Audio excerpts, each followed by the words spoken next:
Commander Zix of the Galactic Species Classification Bureau stared at his hollow screen in horror. After 16 cycles of impeccable service categorizing newly discovered sentient species, he had finally made a mistake. Not just any mistake, possibly the biggest classification error in the Bureau's history. "Computer," he chittered nervously, antennae twitching, "please confirm current classification status of species designation. Human." The AI's pleasant voice filled his office. "Species, human, classification, extremely lethal predator, threat level, maximum. Current containment protocol, limited supervised integration with warning beacons required within 50 meters of any human individual." Zix's third heart nearly stopped. And what evidence led to this classification? Processing. Initial classification based on observed traits.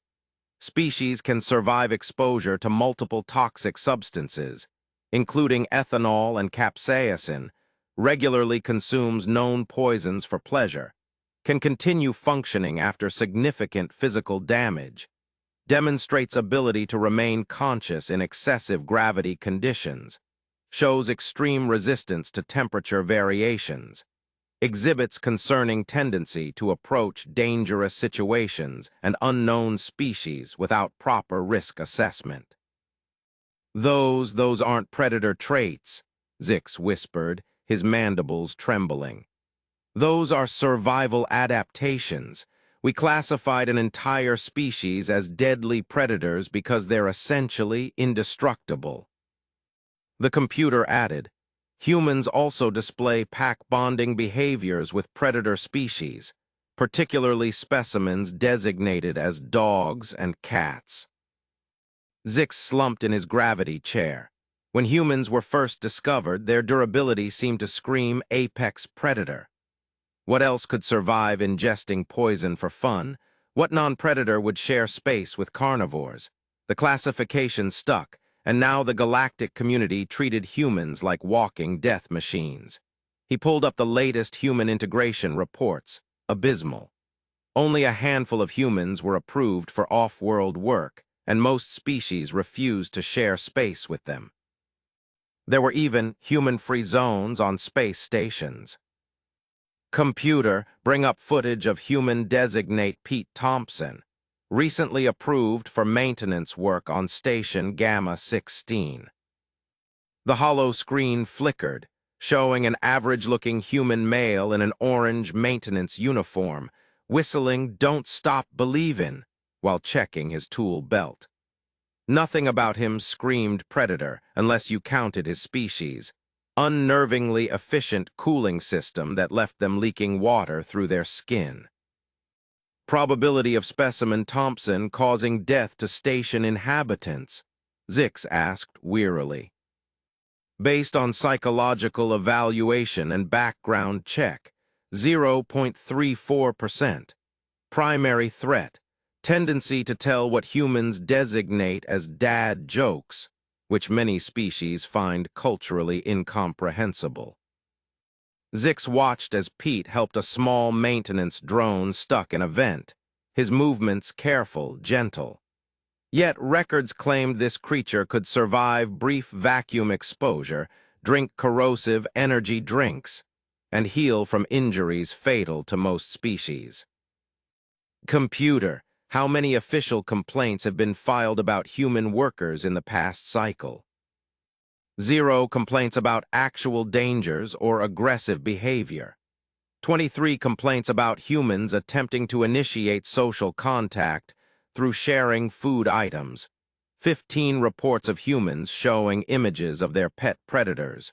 47 instances of humans offering unsolicited assistance with tasks. Zix's antennae drooped. They'd gotten it wrong. Humans weren't deadly predators. They were just hard to kill and pathologically helpful, which was arguably more terrifying from a bureaucratic standpoint.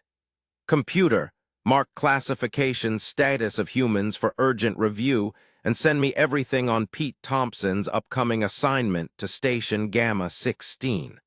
I have a feeling this will be an interesting case study in human integration. Noted. Shall I include the 312 safety waivers required for human presence on the station? No need, Zix sighed, watching Pete teach the drone to fist bump. Something tells me we're about to learn that humans are full of surprises and possibly dad jokes. May the great bureaucracy have mercy on us all. Pete Thompson's first day on Station Gamma 16 was going as well as expected for someone classified as an extremely lethal predator. Not well at all. "Hello?" he called into another empty corridor.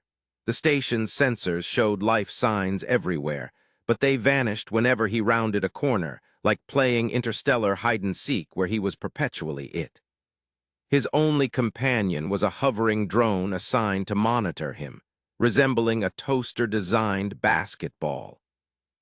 "So," Pete said to the drone after 4 hours of solitude, "you come here often?" The drone beeped nervously and backed up to exactly 49.9 meters, the mandatory safe distance. "Tough crowd," Pete muttered, checking his tablet. Next was a malfunctioning atmospheric processor in Section C. A simple quantum filter replacement and gravity recalibration, a job he could do in his sleep, which was fitting given his lack of social interaction. As he approached Section C, a high-pitched squeal echoed. A small alien like a praying mantis crossed with a filing cabinet exited the processor room. Upon seeing Pete, its 4 eyes widened to dinner plate size. "Hi there," Pete waved cheerfully. "I'm here to fix the—" The alien produced a sound like a startled dial-up modem, scuttling backward with an official-looking tablet. "Human designation, Pete Thompson," it chittered, mandibles clicking. "I am Junior Assistant Administrator Crix, assigned to document your—" "My repair work," Pete offered. "Your rampage, I mean your activities for official purposes. Please maintain minimum safe distance of 50 meters.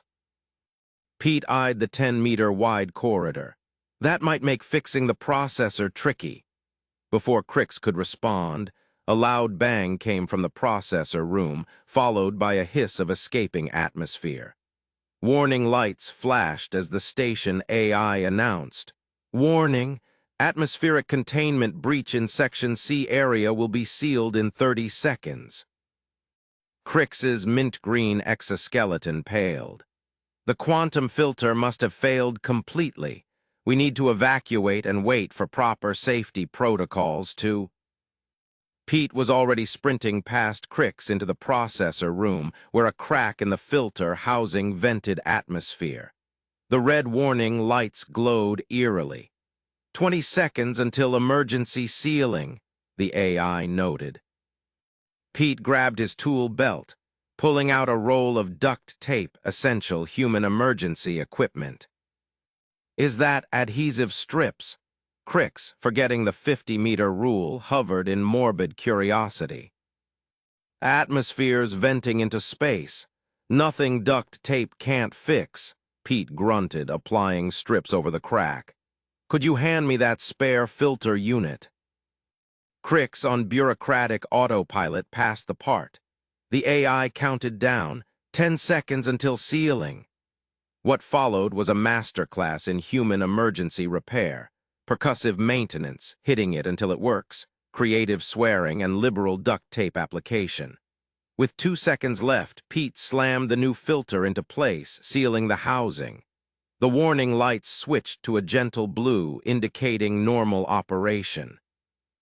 Pete turned to find Crix staring, eyes bulging.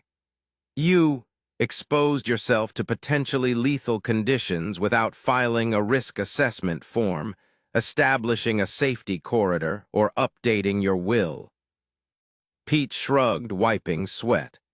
"Would have lost this section if we waited for paperwork. Besides, humans can handle vacuum exposure for a bit. Not comfy, but it beats filling out forms in triplicate." Handle vacuum exposure.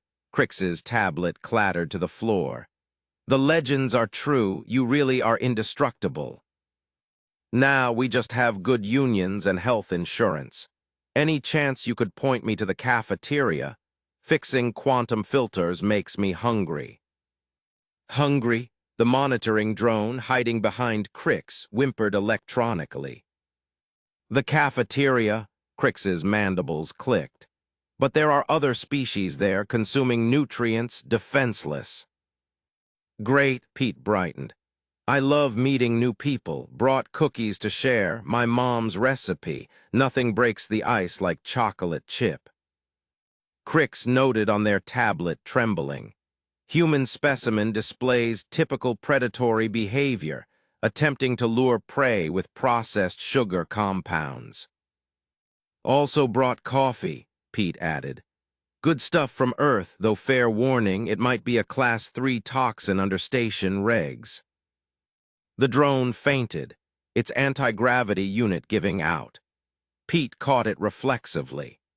Crix, witnessing this mix of predatory reflexes and terrifying kindness, realized the classification manuals needed a new category for beings both durable and aggressively friendly. I'll escort you to the cafeteria, Crix offered, reasoning someone needed to document whatever happened next. But please, no sudden movements, and maybe don't mention the vacuum exposure. I haven't filed the near-death experience forms. Deal, Pete grinned, tucking the drone under his arm. Now, who wants to learn about the human tradition of the coffee break? The station's AI updated its threat assessment. New category, harmless but horrifying. 3 weeks into Pete's tenure, the impossible happened. Someone requested human assistance. It was only because every other option, prayer, interpretive dance, Form 27B6 for divine intervention, was exhausted. It started with desperate station-wide announcements. Notice, minor fluctuation detected in primary power core. Please remain calm and consult your species-appropriate emergency manual. Update, fluctuation has evolved into a situation. Proceed to panic rooms orderly. Alert, power core stability at 47% and dropping. Screaming uses oxygen unnecessarily. Have a pleasant cycle. Pete was teaching Crix solitaire when the alerts began. Over weeks, Crix had relaxed from a 50-meter distance to sharing a break room, though still jumping at sudden movements. We should check that out, Pete suggested as lights flickered ominously. Crix's antennae twitched. Emergency protocol states non-essential personnel must proceed to safety bunkers and await qualified crisis response teams. How long that take?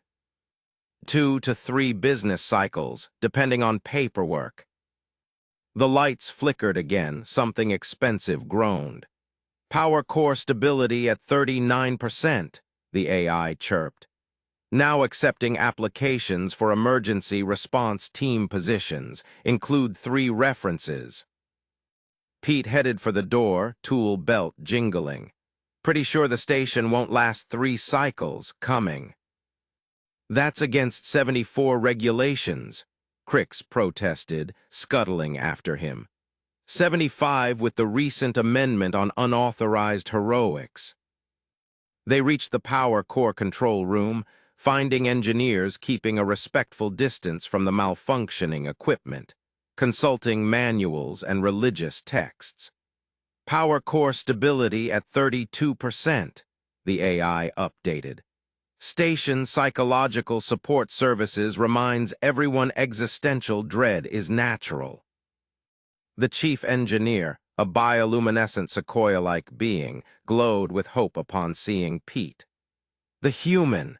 You can survive radiation, extreme temperatures, possibly molecular dissolution. I'd rather not test that last one, Pete said, eyeing readouts. What's the situation? The chief's explanation involved hand-waving and sound effects. The core's containment field was failing due to cascading errors. Short version, they were screwed. "Have you tried turning it off and on again?" Pete asked. The engineers gasped. "That's not in the manuals. It voids the warranty. Think of the paperwork." "Power core stability at 25%, the AI interjected. "Now accepting station epitaph suggestions." Pete took a breath. "We can follow procedures and explode or try something crazy that might work. Your choice." After a frantic huddle, the chief declared, "We invoke Article 7, subsection C of the Emergency Powers Act. In imminent station-wide destruction, safety protocols may be suspended, provided survivors attend 3 post-trauma counseling sessions." "Works for me," Pete said, grabbing tools. "Crix, I need your help." Crix's exoskeleton rattled. "I'm a junior administrator, not rated for emergencies above level 2. This is level 87. "Perfect. You won't know enough to tell me something's impossible. Hold these wires. Don't worry, they're only mostly lethal." What followed was 20 minutes of what the report called technically innovative solutions leveraging human durability traits. Really, Pete doing whatever worked while others watched in horror. He bypassed protocols, rerouted power through unintended systems, and used his body as a conductor. Humans are decent insulators. Crix, caught between panic and fascination, held tools, pressed buttons, and broke more regulations than they knew existed. "Power core stability at weight, what?" The AI sounded confused. "Stability rising, that violates 16 laws of physics." "Quick," Pete called mid-repair. "I need something conductive, not radioactive." An engineer offered a foil-wrapped sandwich. Pete stripped the foil, bridging 2 circuits that should never connect. The lights stabilized, the humming ceased, readouts normalized. "Power core stability at 97% and rising," the AI announced, almost disappointed. "Crisis averted. Canceling epitaph contest. First prize would have gone to Here Lies Gamma 16. They followed procedures until the end." The engineers stared at the core, then Pete, then their manuals, trying to reconcile them. "We may need to revise emergency protocols," the chief said slowly, "and add a section on human repair techniques." Crix, holding extremely dangerous wires, looked at their tablet. "Should I file this under unauthorized emergency response or miraculous intervention by potentially lethal species?" "How about Tuesday?" Pete dusted his hands. "Who's up for coffee? Saving stations makes me thirsty." The AI added to its database, "Warning. Species treats near-death experiences as social opportunities." Crix, eyeing their singed exoskeleton and looming regulation violations, realized they were starting to understand human logic, and it was making sense. Station psychological support services braced for overtime. 3 weeks into a point of bureaucracy meant to prevent emergencies. Here they were in an emergency session, all because of one human who wouldn't stop surviving. Commander Zick stood before the Classification Council, antennae processing disapproval from the bureaucrats. Behind him, a hollow screen displayed Pete Thompson's medical scans, deemed physiologically impossible by xenobiologists. "Let me understand," High Administrator Vox said, crystals glinting with outrage. "This human survived radiation that should have turned him into quantum foam, then organized a get-well-soon party." Crix from the witness stand supplied, "With streamers and a piñata, which isn't, as suspected, a combat ritual, though several staff were mildly injured trying to hit it blindfolded." The station's AI added via comm, "I compiled 17 incident reports on excessive party enthusiasm." Vox's crystals clouded. This was after he violated 73 safety protocols, exposed himself to lethal radiation, and temporarily existed in 3 dimensions simultaneously. 4 dimensions, Crix corrected. Scans showed a brief overlap with next Tuesday. He considered it a minor inconvenience. The AI noted, his exact words, "Cool, I can attend 2 Taco Tuesdays this week." Zix cleared his throat. Honorable Counsel, this case demonstrates our initial human classification was incomplete. Incomplete, Vox's crystals chimed skeptically. We classified them extremely lethal predators. What's more complete? Zix brought up a holographic display. We assumed any species surviving extreme conditions must be predatory, but humans don't survive to hunt. They survive to help others. Clips showed